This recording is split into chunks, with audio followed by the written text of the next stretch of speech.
João, capítulo 2, versículos 18 a 26. Leiam comigo em voz audível esse texto. Leiamos. Filhinhos, já é a última hora, e como ouvistes que vem o anticristo, também agora muitos anticristos têm surgido, pelo que conhecemos que é a última hora. Eles saíram do nosso meio, entretanto não eram dos nossos, porque se tivessem sido dos nossos, teriam permanecido conosco. Todavia eles se foram, para que ficasse manifesto que nenhum deles é dos nossos. E vós possuís unção que vem do Santo, e todos tendes conhecimento. Não vos escrevi para que não saibais a verdade, antes porque a sabeis, e porque de mentira alguma jamais procede da verdade. Quem é o mentiroso, senão aquele que nega que Jesus é o Cristo? Este é o anticristo, o que nega o Pai e o Filho. Todo aquele que nega o Filho, esse não tem o Pai. Aquele que confessa o Filho tem igualmente o Pai. Permaneça em vós o que ouvistes desde o princípio. Se em vós permanecer o que desde o princípio ouvistes, também permanecereis vós no Filho e no Pai. E esta é a promessa que Ele nos fez, a vida eterna. Isto que vos acabo de escrever é acerca do que vos procuram enganar. Nós oramos ao Senhor e fazemos com essa exposição com muito temor, com muito tremor diante do Senhor. A palavra é de Deus.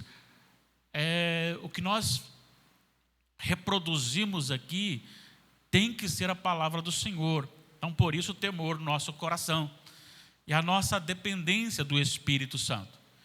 Por isso, então, eu conclamo para que você esteja com o seu coração contrito na presença do Senhor, para aprendermos juntos mais sobre a vontade de Deus, sobre o propósito de Deus, sobre o que Deus requer do seu povo. Hoje vamos falar sobre o tema os perigos externos que afetam a nossa fé. É interessante porque João tratou aqui com a igreja de forma bem direta, com admoestações, com coisas referentes ao coração.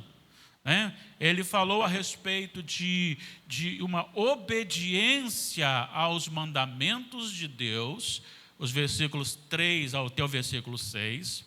Depois ele falou sobre a questão de amar o inimigo, ou o amigo, ou o irmão, melhor dizendo, amar o irmão. É impossível dizer que ama a Deus e odiar o seu irmão. Então o amor ao irmão, ele é uma evidência também de estar com o Senhor, e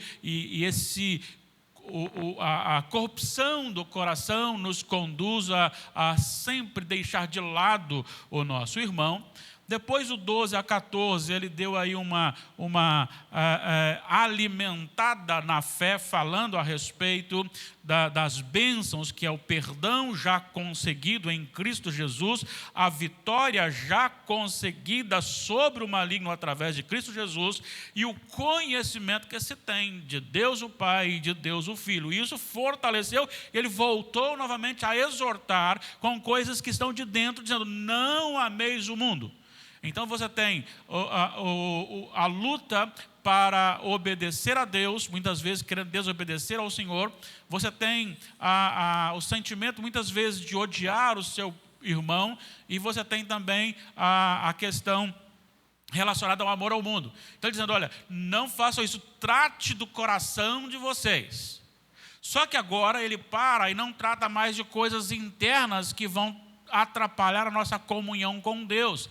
Ele vai tratar agora de coisas externas. e ele então as denomina como os anticristos. E se você olhar o versículo 26, a finalidade aqui é justamente alertar para que não sejam enganados. Olha só o que diz o versículo 26. Isto que vos acabo de escrever é acerca dos que vos procuram enganar. Então, este é o propósito, para que você não seja enganado pelos anticristos. Quando você pensa nessa questão de ser enganado, automaticamente você percebe que esses anticristos se parecem muito com cristãos, com crentes. Porque se fossem totalmente antagônicos, se fossem totalmente diferentes, se fossem distanciados na aparência, você não teria dificuldade nenhuma para identificá-los e nem ser enganados por eles. Mas acontece que há um perigo de você ser enganado. Ele chama a atenção justamente disso. Este perigo externo de enganar o cristão e tirar-lhe a fé. Vamos para o nosso texto então? A primeira afirmação do texto é que a presença dos anticristos revela que já é a última hora. No versículo 18, ele já inicia dizendo: filhinhos, já é a última hora. Nós já estudamos em outros momentos aqui sobre o anticristo e sabemos então o que é o anticristo e quem são ou o que são os anticristos. São pessoas que se levantam contra Cristo, colocando-se no lugar de Cristo ou junto dele com igual poder. Então, negar a Jesus Cristo, vamos lembrar que Cristo não é sobrenome, Cristo é um título, é o título da divindade, é o prometido. Então, se você nega a Jesus Cristo, você é um dos anticristos. Se você se coloca no lugar dele, você é um anticristo. Se você se coloca no mesmo patamar que ele, você também é considerado como um anticristo. Agora ele vai dizer que o grande problema é que existe o anticristo. E dentro dessa visão do anticristo, nós vamos tratar disso daqui a pouquinho, você tem também a manifestação dos anticristos, que são agentes preparatórios do terreno para a manifestação do anticristo. Mas vamos primeiro para esta afirmação de última hora. O que significa a última hora? A última hora, ela abrange no momento do nascimento, ministério, morte, crucificação, ressurreição e ascensão de Jesus ao céu, com a descida do Pentecostes. Agora você tem só mais uma coisa a esperar: o retorno de Jesus. Antes você tem a promessa de Jesus, e aí você tem então a promessa realizada lá em Gênesis. Aí tem o nascimento de Jesus, mas agora não tem mais nenhuma manifestação do céu para se cumprir no sentido de revelação do céu para que ele retorne.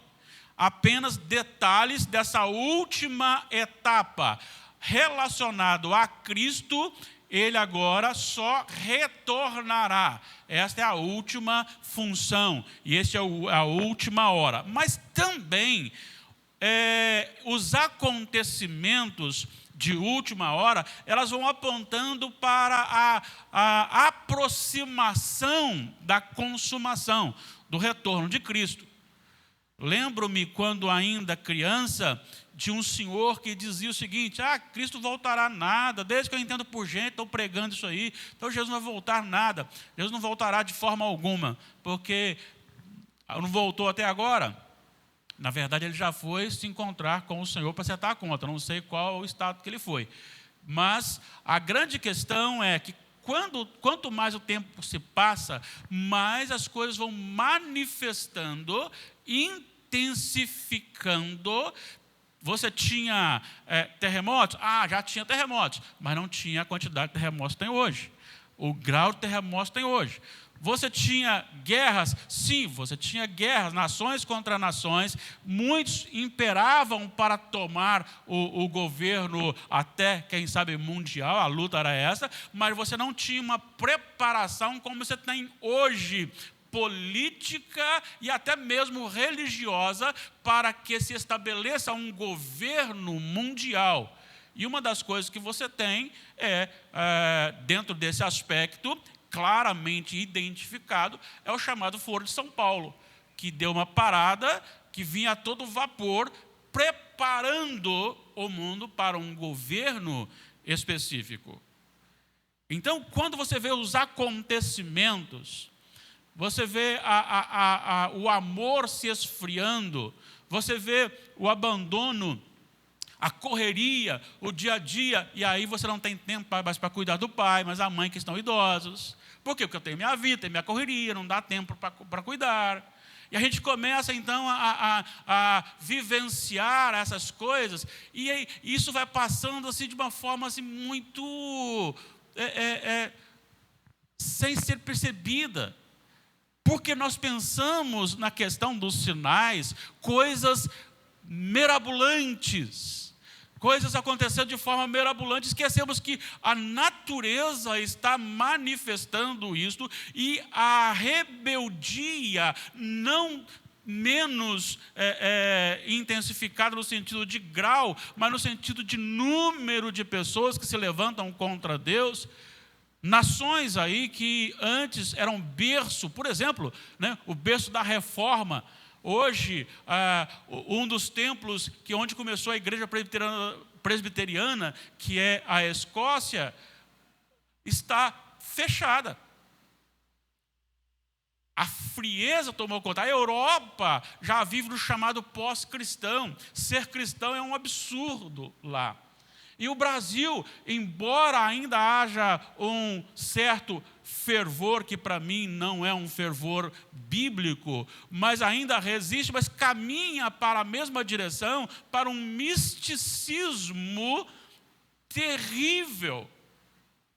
E tudo isso vai levando, conduzindo para essas manifestações, para que se tome uma direção de viver contra as Sagradas Escrituras. Então, essa intensificação, você olha a intensificação hoje, a manifestação hoje, como as coisas estão acontecendo hoje, a chamada globalização, e esses temas sendo travados, essas guerras, essas batalhas sendo travadas no meio político, no meio religioso, mas principalmente no meio político.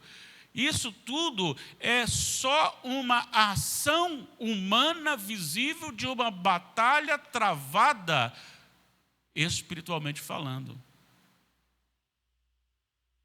E isto conduz para manifestar e para preparar para a chegada do anticristo, que está aqui no versículo 18. Ouvis que vem o anticristo. Então, este virá. Este anticristo, ele é chamado por Daniel de o abominável da desolação. Ele é chamado por Paulo como o homem da iniquidade. E ele também é chamado em Apocalipse pelo próprio Jesus, e João é quem escreve, como a besta. Essas três coisas são a mesma ideia, o mesmo princípio, o mesmo sistema, que é justamente levantar-se contra Cristo. Mas enquanto isso não vem,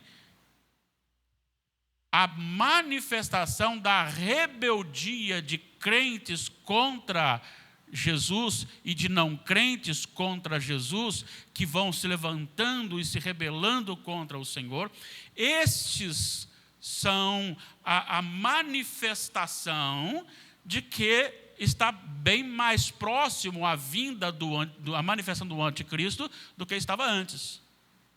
Então são sinais visíveis. Agora, só que enquanto não vem o anticristo, os anticristos estão surgindo. Já estavam lá no tempo de Paulo, no tempo de João, e não é diferente nos nossos dias. E nós temos uma identificação deles aqui, que é a segunda afirmação. Os anticristos são identificáveis. Em primeiro lugar, eles são instáveis, eles não permanecem. Ele ainda no versículo 18, ele vai dizer assim, isso acontece para dizer que é a última hora, mas no versículo 19 diz assim, eles saíram do nosso meio, entretanto não eram dos nossos, porque se tivessem sido dos nossos, não teriam permanecido conosco. Todavia eles se foram para que ficasse manifesto que nenhum deles é dos nossos. Então, uma das características dos anticristos é que eles estão na igreja, mas eles não permanecem na igreja. Eles estão em nome de Jesus, mas não se submetem ao nome de Jesus. Uma hora eles se rebelam e saem. Uma hora eles vão para fora. Uma hora eles abandonam. Vamos lembrar que ele está escrevendo isso, e ele está escrevendo por um motivo. E o motivo é para que vocês não sejam enganados. Este povo entra na igreja, entra no meio, confessa o mesmo Deus que você confessou, confessa o mesmo Jesus que você confessou, e começa agora a trabalhar para a destruição. Não suportam permanecer na doutrina, se afastam, e este afastamento leva e conduz muitas pessoas a grandes dúvidas. E é isto que João está tratando. Veja bem, eles não permanecem. Eles afirmam ser crentes, eles estão no meio dos crentes, mas eles não suportam a sã doutrina. Vejam o que Paulo escreve a Timóteo, falando das dificuldades relacionadas a este período da volta de Cristo, da sua morte, ressurreição, ascensão, até mesmo o seu retorno, mas vai com intensificações relacionadas a isso. 2 Timóteo capítulo 4, ele vai falar para Timóteo é um jovem pastor, e ele tem um desafio de pregar o evangelho. O evangelho que Timóteo é chamado a pregar não é o evangelho místico, não é o evangelho que alimenta o coração do homem carnal, não é o evangelho que alegra as vontades maculadas do homem. Mas veja bem, versículo 1, conjuro-te perante Deus e Cristo Jesus. Veja, prega a palavra. Que palavra? A palavra que será colocada no crivo de Deus e de Cristo Jesus. Mas, não só colocada no crivo, mas daquele que não só conhece, mas aquele que também julga vivos e mortos. O que Paulo está chamando Timóteo aqui é: pregue a palavra de Deus e não uma mensagem que alegre o público. Porque quem vai julgar o seu ministério não será o público, não será a igreja, mas será o Senhor. Ele continua dizendo: prega a palavra, insta, quer seja oportuno, quer não. Corrige, ninguém gosta de ser corrigido. Repreende, ninguém gosta de ser repreendido. Exorta, ninguém gosta de ser exortado, com toda a longanimidade e doutrina. E doutrina, preste atenção. Pois haverá tempo em que não suportarão a sã doutrina. Pelo contrário, cercar-se-ão de mestres, segundo as suas próprias cobiças, como que sentindo coceira nos ouvidos. Não gostamos de doutrina. Doutrina mata a igreja. Mas não aconteceu, não foi só no tempo de Paulo, não acontece só hoje. A resistência, a rebeldia à doutrina. João capítulo 6.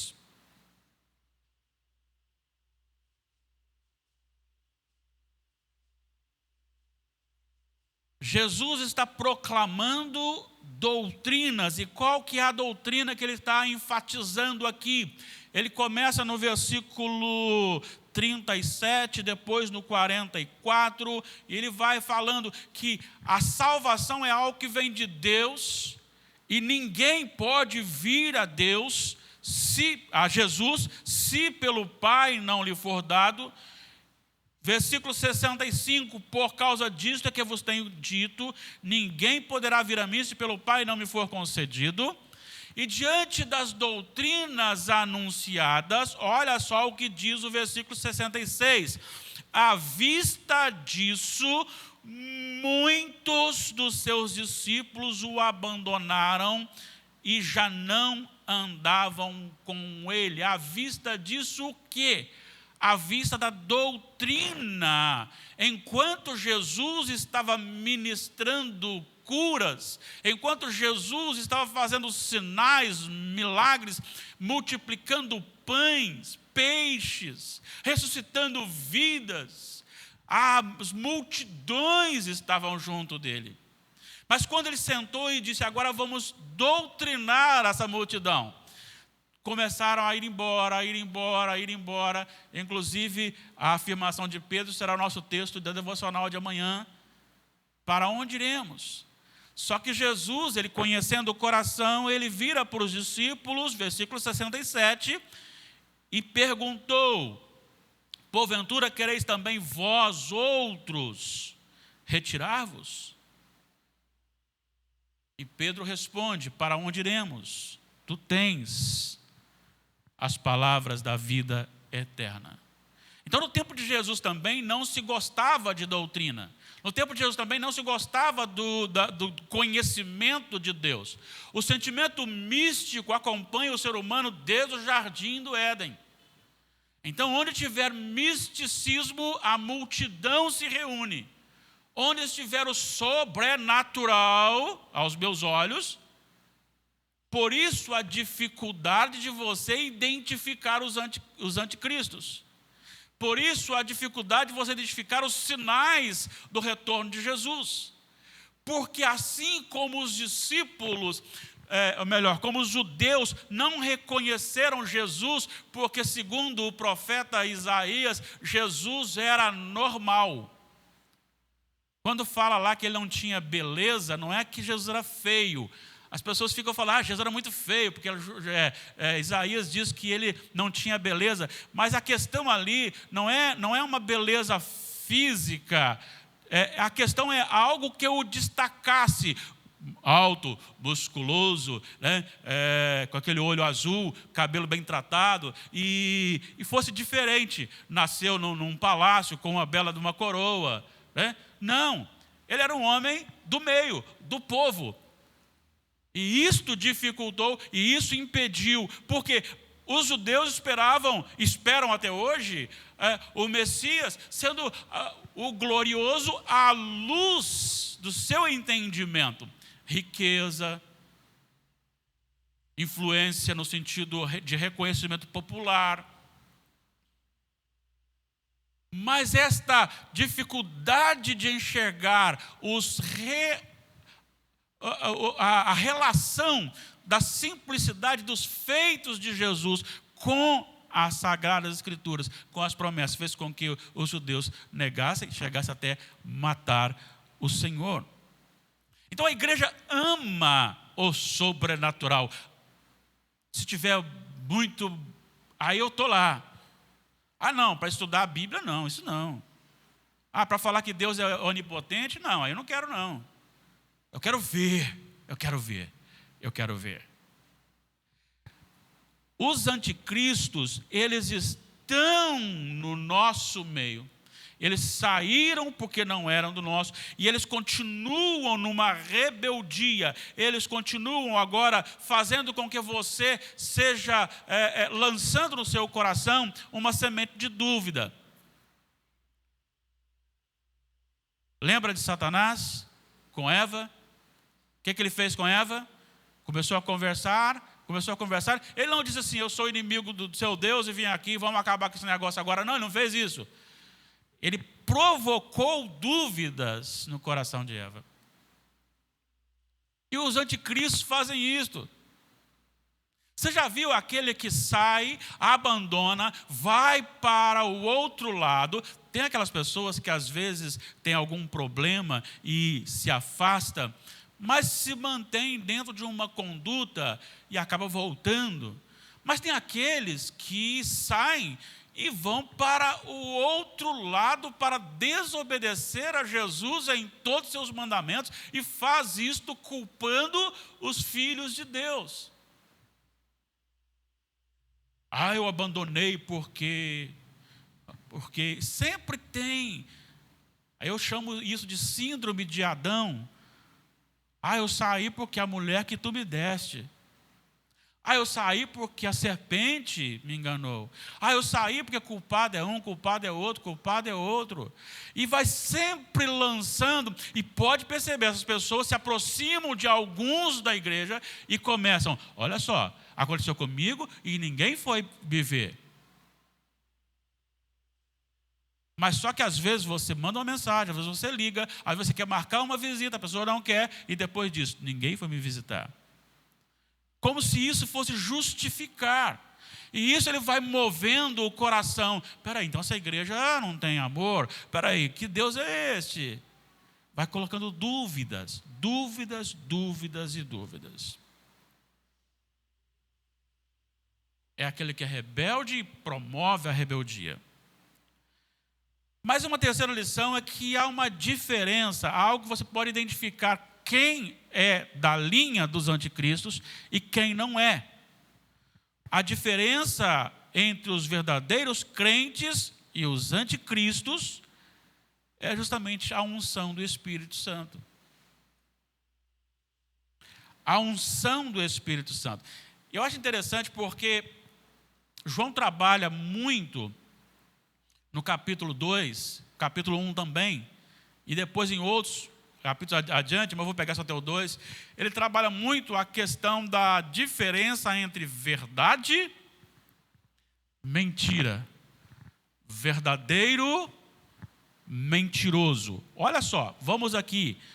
1,6, ele vai dizer assim: se dissermos que mantemos comunhão com Ele e andamos em trevas, mentimos. 1,8 ele diz: se dissermos que não temos pecado nenhum, a nós mesmos nos enganamos e a verdade não está em nós. Se a verdade não está em nós, o que está em nós? A mentira, não tem outro jeito. 1,10 é pior ainda. Se dissermos que não temos cometido pecado, fazemos Deus mentiroso, como se Deus fosse mentiroso. Mas a palavra mentira continua aqui.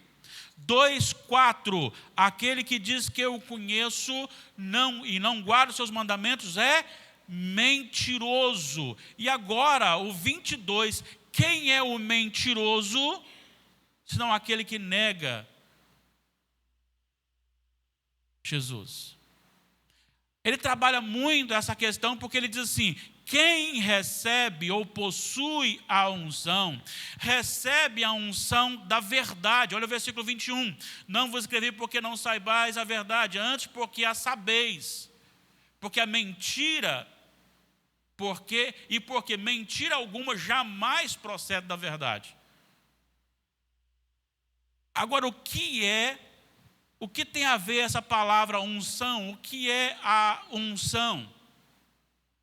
Unção aqui é tratando para descrever a influência do Espírito Santo e o efeito do Espírito Santo na vida do convertido. Porque não há conversão após o Pentecostes, não há conversão sem que o Espírito Santo habite aquele coração. O Espírito Santo, ele unge. O que é a unção? No Antigo Testamento você tinha unção com a autoridade. Os reis eram ungidos para os separar dos demais como uma autoridade. Os sacerdotes eram ungidos para separarem como dos demais. Os profetas também. Então, a unção é para separar. Quando João está dizendo aqui que vós possuís a unção, ele está dizendo que os discípulos dele, aqueles a quem ele estava escrevendo, eles eram eleitos de Deus, separados por Deus, ungidos por Deus. Mas não é só separado e deixado, mas é separado e governado. O princípio da unção dirigiria agora o caráter e a vida do ungido. E esta unção é a unção da verdade, a unção do conhecimento. Por favor, não comam tudo que eu falo se não pesquisar, se não olhar na Bíblia. Confira na Bíblia, se estiver errado pode me repreender, porque eu, como ministro do Evangelho, só tenho autoridade enquanto estou falando a palavra de Deus, porque se eu não falo a palavra de Deus, eu não tenho autoridade. A autoridade do pastor não está nele, está na palavra. Assim o pastor tem autoridade e você tem autoridade. Pare com esse negócio de pensar que pastor é o ungido do Senhor, que ele é mais santo, que ele é mais próximo de Deus e que você não pode corrigi-lo. Pelo contrário, João está dizendo aqui assim: nós apóstolos temos a unção. Não, vós possuís a unção. Pedro escreve isto no capítulo 2 da primeira epístola, versículo 9, até quinta-feira passada foi falado aqui, né? Ele diz: vós, porém, sois raça eleita, sacerdócio real, nação santa, povo de propriedade exclusiva do Senhor. Claro que você pode pedir o pastor para orar por você. Claro que você pode pedir o irmão para orar por você. Claro que você pode pedir a irmã para orar por você. Mas agora não é só restrito a um grupo de religiosos líderes. Você pode ir a Deus em oração no momento que você desejar. Só que você precisa entender: você não pode ir a mais ninguém, só pode ir a Deus o Pai em nome de Jesus.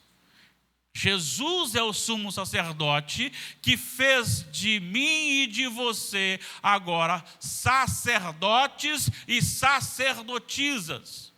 Mas não só isso, também nos fez um povo santo. Às vezes você chega perto de algumas pessoas e fala assim: você é um santo. Ele: não sou não. Ele acha que eu estou falando que não tem pecado. Não, eu estou dizendo na unção do Espírito. Você recebeu a unção. Você foi convertido para o povo de Deus. Você agora pertence ao Senhor.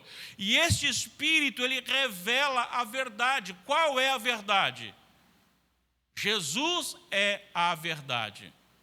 Jesus é a verdade. E conhecendo a verdade, conhecemos tudo aquilo que é mandamento dele como verdade. E aí é que eu quero chamar a nossa atenção, caminhando aí para encerrar. Pensa comigo uma coisa: por que nós nos prendemos em coisas nossas? Se a palavra de Deus é tão rica, é sublime, é majestosa, é capaz de penetrar, é capaz de ir onde nós não podemos ir, ela sonda os corações, ela invade o coração, ela dá vida. A leitura, vou falar simples, leitura no sentido de mais alguma coisa, mas a simples leitura é suficiente e é mais importante do que a própria exposição. E olhar para coisas simples, que são justamente o cumprimento das Escrituras sagradas, da palavra de Deus, do plano redentivo do Senhor, tudo o que está acontecendo hoje,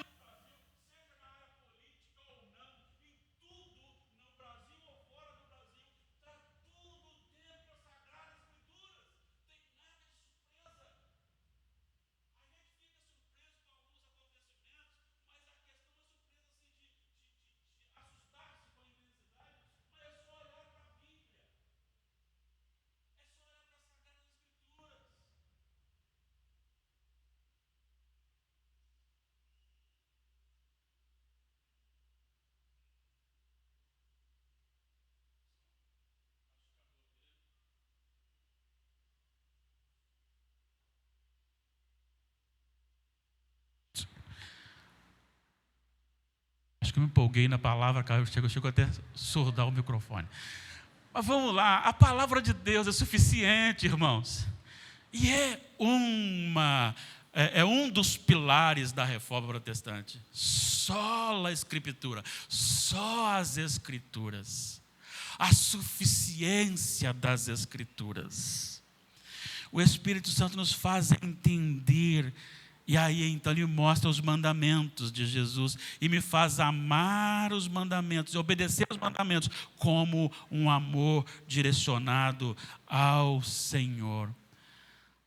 Eu olho para as Sagradas Escrituras e a cada leitura que nós fazemos, desde lá do Gênesis até Apocalipse, e retornamos, aqueles nomes chatos, difíceis de serem lidos ali, né? Você começa a ler, vai lendo, e o Espírito Santo lhe mostra a promessa de Deus sendo cumprida detalhadamente.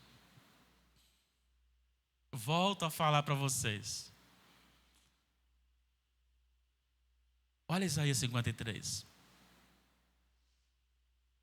750 anos aproximadamente antes de acontecer, o profeta narra com riqueza de detalhes a crucificação de Jesus. A maneira como o Espírito Santo habita e trabalha o meu coração. Ele não me deixa, eu não tenho o mesmo direito de cometer o mesmo pecado do ímpio e permanecer sem receber a correção do Senhor. É por isso que você vê o seu vizinho ímpio fazendo coisas e sendo abençoado com prosperidade, mas quando você faz, você é corrigido. É porque você é filho de Deus, porque você é ungido do Senhor, porque você tem a unção, porque Ele lhe chamou para ser seu filho. Você não é um agente do anticristo. Não deixe que essas manifestações em nome de Deus engane vocês. Não deixem. Eu estou escrevendo isso para vocês, para que vocês não sejam enganados. O anticristo não permanece, ele não tem firmeza. Primeira coisa, pula fora. Segunda coisa, ele é mentiroso. Ele nega a Jesus. E não adianta você falar assim, não, eu tenho a Deus Pai, mas não tenho a Deus Filho. Não adianta. Se você não tem o Filho, você não tem o Pai. João 1, no princípio, era o Verbo, e o Verbo estava com Deus, e o Verbo era Deus. Negar isto é não ter comunhão com o Pai. Não tem como você estar num sem estar no outro. E eu concluo com algumas palavras. Muitos ainda não perceberam que os sinais evidenciam a proximidade do retorno de Cristo. Eles esperam e buscam coisas sobrenaturais e esplendorosas e não percebem que está tudo aí acontecendo, dizendo assim, estamos bem mais próximos, bem mais próximos, bem mais próximos. A igreja precisa pedir a Deus que a livre do falso evangelho, cheio de misticismo, mal olhado, passar debaixo de escada, gato preto, sexta-feira 13, chinelo virado, sal grosso. Eu sei de um lugar bom para o sal grosso. Só que no momento não está dando para comprar picanha, então não dá para ser lá. Mas às vezes nós somos tão místicos. Se eu orar no monte vai ser mais importante do que eu orar no quarto. Se eu orar de madrugada vai ser mais importante do que orar de dia. Se eu orar ajoelhado em cima do caroço de milho, Deus vai me ouvir mais porque Deus quer o meu sacrifício. Não!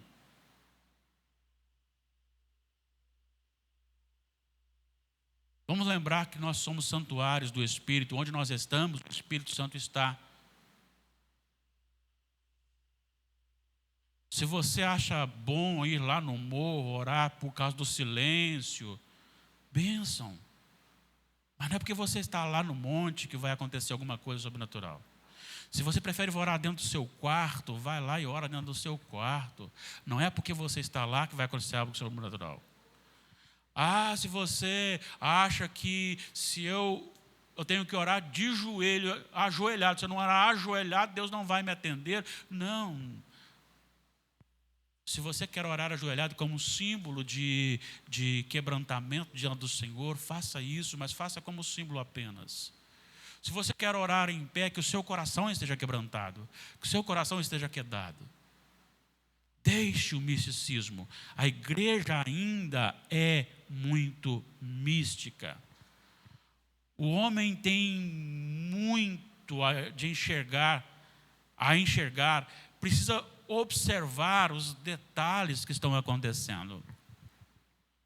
Vocês lembram que eu disse aqui algumas vezes que quando Damares, o William Douglas e eu nos mudamos ali para perto, próximo da casa de Rafael e de Sara, a gente ouvia até tarde da noite os carros passando no contorno, que é muito próximo.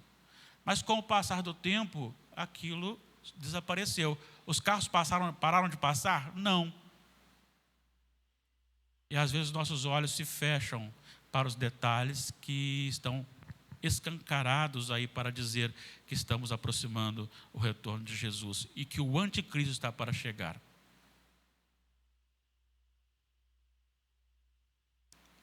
Rejeitamos Jesus porque ele é normal. Nós não queremos um Jesus normal.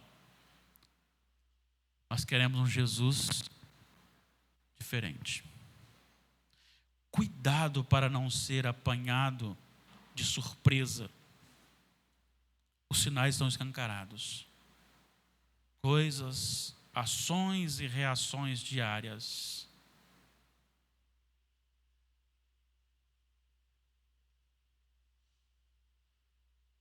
Estávamos em determinado local, uma senhora bem idosa, bem derrubada. A outra virou e disse: a senhora, senhora não! É senhora sim, e bem idosa. Não adianta. Senhora não é velhice, senhora é tratamento educado. Pelo menos foi isso que meu pai e minha mãe me ensinaram. Eu tenho o presbítero Wendel, eu tenho, numa área só, né? A irmã Ariane, o irmão André, e todos jovens, mas na função deles, eu preciso chamá-los, se eles estiverem na função deles, senhor Wendel, senhora Ariane, senhor André, estão trabalhando, eu preciso tratá-lo com a autoridade que eles têm. Nós temos intimidade, sim, mas no trabalho eu preciso respeitá-los. E a pessoa não quer envelhecer. Gente, é simples demais para quem não quer envelhecer. É só morrer jovem, que não envelhece. Perguntaram àquele moço, né? O rapaz estava lá quando você era quase 100, a repórter vai: qual é o segredo para viver tanto tempo? Ele é: só não morrer, minha filha, só não morrer. Mas as coisas estão acontecendo, você está vendo, a vida está passando rapidamente. E as pessoas estão se levantando contra Jesus de uma forma muito mais intensa que a gente não via. A gente via muito mais respeito por Deus, embora esse respeito fosse assim muito hipócrita, mas havia o respeito. Quantas vezes você vê aquele mais idoso que usa chapéu dizer assim: graças a Deus. É um sinal de respeito pelo nome de Deus. Ah, mas não interessa, mas pelo menos respeito ele tem. Hoje não se tem mais respeito por autoridade, não se tem mais respeito pelo pai, pela mãe, não se tem mais respeito pelo professor, não se tem mais respeito pelo pastor, não se tem mais respeito pelos presbíteros, pelo irmão da igreja mais idoso, não se tem respeito. Isso tudo é uma intensificação, é um ajuntamento. Oremos a Deus por sabedoria e discernimento, mas também para a resistência desses que se levantam contra o Senhor. A palavra de Deus não muda. Ela não muda. Preste muita atenção nisso. A palavra de Deus não muda. A cultura muda, as pessoas mudam, as coisas mudam, mas a palavra de Deus permanece para sempre.